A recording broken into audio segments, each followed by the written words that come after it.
राय राम लखन हित लागी, बहुत उपाय किए छलो त्यागी। लखी राम रुकु रहत न जाने, धर्म धुरंधर धीर सयाने। राजा ने इस प्रकार श्री रामचंद्र जी को रखने के लिए छल छोड़कर बहुत से उपाय किए, पर जब उन्होंने धर्म धुरंधर धीर और बुद्धिमान श्री राम का रुख देख लिया और वे रहते हुए न जान पड़े, तब नृपुषिए लाए उरलीनी, अति हित बहुत भांत सिख दीनी। कै बन के दुख दुसह सुनाए, सासु ससुर पे तो सुख समुझाए। सिय मनु राम चरणी अनुरागा, घरु न सुगमो बनु विषमु न लागा। और वही सिय समुझाई, कह कह विपिन विपति अधिकाई। सचिव नारे गुरु नारी सयानी, सहित सनीय कहे मृदुवानी। तुम कहूँ तो न दीनो बनो बासु, करो जो कहे ससुर गुरु सासु। तुम कहूँ तो ना दीन बनो बासु, करो जो कहे ससुर गुरु सासु। तब राजा ने सीता जी को हृदय से लगा लिया और बड़े प्रेम से बहुत प्रकार की शिक्षा दी। वन के दुस्सह दुख कहकर सुनाई, फिर सास ससुर तथा पिता के पास रहने के सुखों को समझाया। परंतु सीता जी का मन श्री रामचंद्र जी के चरणों में अनुरक्त था, इसलिए उन्हें घर अच्छा नहीं लगा और न वन भयानक लगा। फिर और सब लोगों ने भी वन में विपत्तियों की अधिकता बताकर सीता जी को समझाया। मंत्री सुमंत जी की पत्नी और गुरु वशिष्ठ जी की स्त्री अरुंधति जी तथा और भी चतुर स्त्रियां स्नेह के साथ कोमल वाणी से कहती हैं कि तुमको तो राजा ने वनवास दिया नहीं है, इसलिए जो ससुर गुरु और सास कहें तुम वही करो। सिख शीतल हिते मधुर मृदु, सिख शीतल हिते मधुर मृदु। सुन सीत न सोहानी, शरद चंदी चंदिनी लगत। जनु चकई अकुलानी हो रामा, जनु चकई अकुलानी। यह शीतल हितकारी मधुर और कोमल सीख सुनने पर सीता जी को अच्छी नहीं लगी।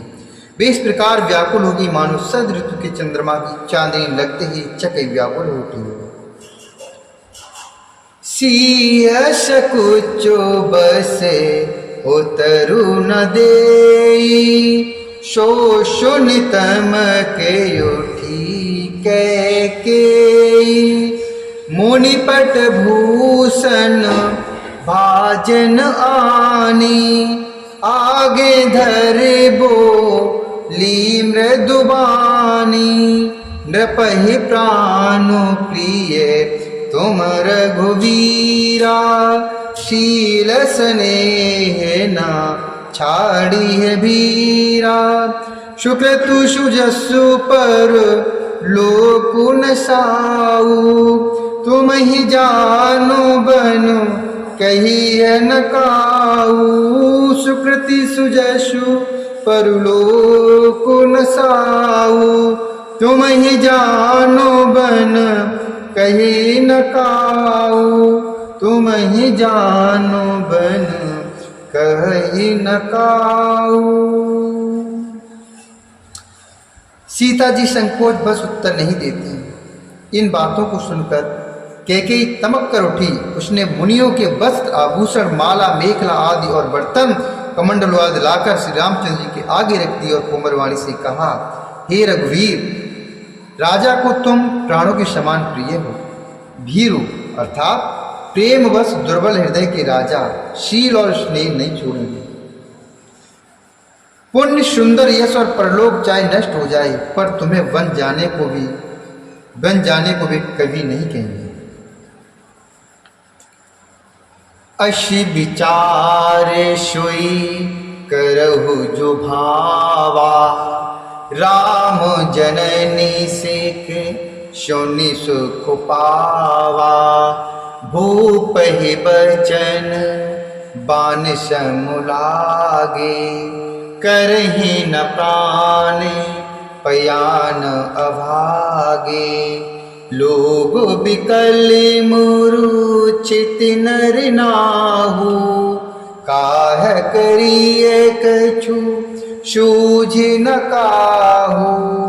राम तुरत मुनि बेशु बनाई, चले जनक जननी सिरुनाई। राम तुरत मुनि बेशु बनाई, चले जनक जननी सिरुनाई।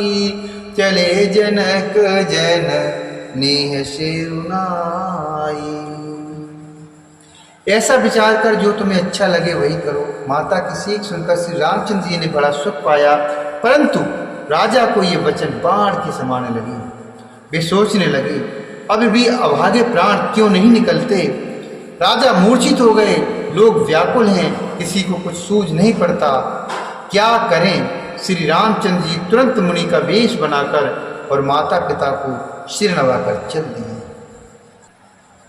सजबन साजु समाजु सबो, सजबन साजु समाजु सबो। बनिता बंधु समेत, बंदे बेप्र गुरु चरण प्रभु। चले कर सबई अचेत, बंदे बेप्र गुरु चरण प्रभु। चले कर सबई अचेत, चले कर सबई अचेत।